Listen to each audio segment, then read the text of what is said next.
Hey guys, Sean here. Welcome to the F1 Word and to a roundup of some of the news stories from the world of Formula 1 over the last few days. Kicking us off then, Mercedes have delayed their power unit upgrade, which was due to be introduced this weekend, until the French Grand Prix due to what the team are describing as quality issues.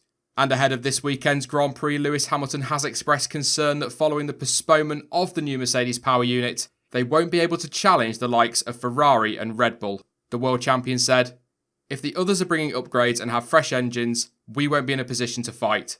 It is a power circuit. There is power loss over the life of an engine. All I am hoping for is reliability.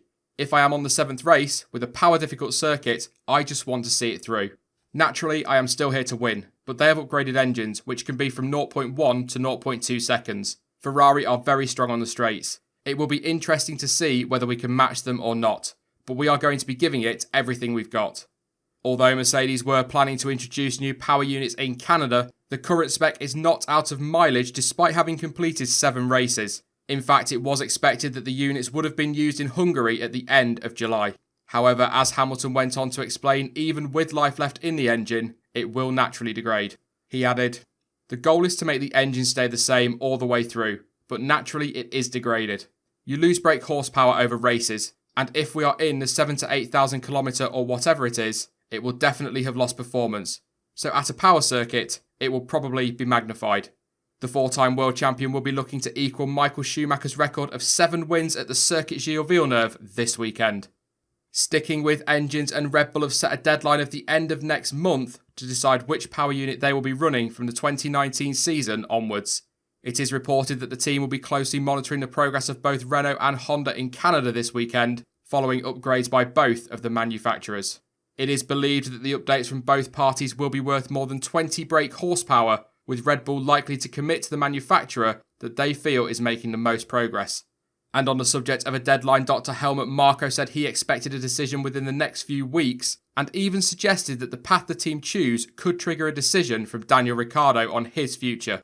Marko told motorsport.com, "We are in talks.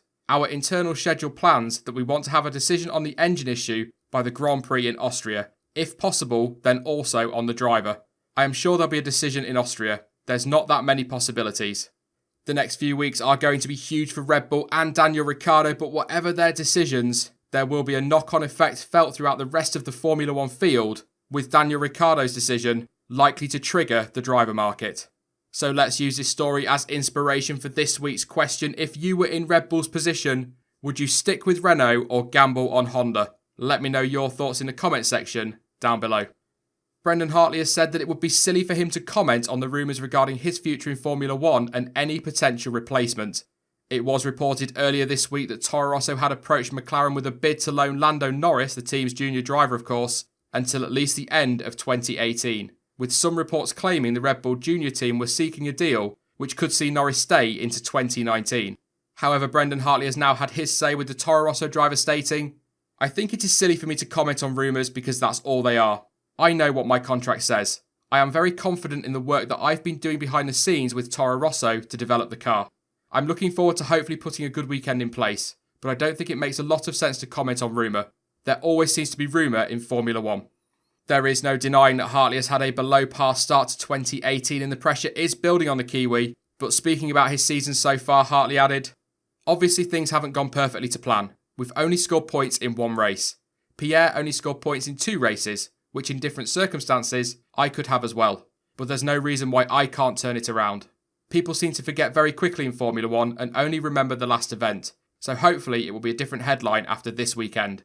All eyes will be on Hartley and Toro Rosso this weekend, particularly as eagle-eyed media have already begun to speculate, having seen both Pascal Wehrlein and Daniel Kvyat in the paddock ahead of this weekend's Grand Prix. It should be added they've been seen in the paddock with their respective teams. We are just 6 races into the 2018 season, yet attention is already turning to next year's calendar. According to racefans.net, the season opener in Australia is set to be moved forward by 1 week to March 17th, with the season-ending Abu Dhabi Grand Prix being pushed back also by 1 week, moving the race into December. It is believed that the moves will be made to allow space for the proposed Miami Grand Prix, as well as allowing a 2-week gap between round 2 and 3, with the 3rd race of the season expected to be the 1000th World Championship race. Although the FIA have not made any official announcement regarding next year's calendar as yet, Chase Carey did say earlier this week that the new calendar is, and I quote, getting pretty well baked. Interestingly enough, if the season finale in Abu Dhabi is moved back by 1 week, the 2019 season would be the first championship since 1963 to run into December, the last one being in South Africa and was held just 3 days before the end of the year. And finally, Jacques Villeneuve will head up the driver parade before this Sunday's Canadian Grand Prix in his father's 1978 Ferrari. When the parade begins, Villeneuve will lead a field of Austin Healey's. What a sight that is going to be. Cannot wait for that. And will take them around the 2.7 mile track. The 1997 world champion who last drove the Ferrari at Goodwood in 2004 said, "It's great because it's the first time I will lead in a Formula 1 car in Montreal. As time passes, the memory of Gilles has more meaning, because you see what it represents to the fans, to the people, to the history of the sport. And now, having kids myself, I feel that more as well." This weekend we'll see Gilles Villeneuve remembered 40 years on from his 1978 victory in Montreal. The Canadian made history that day by becoming the first Canadian driver to win the Formula 1 Canadian Grand Prix. It was also his first ever victory in the sport. That is it for this week's news roundup. I will be back tonight at around 9 PM UK time, shortly after FP2, with F1 Daily Live.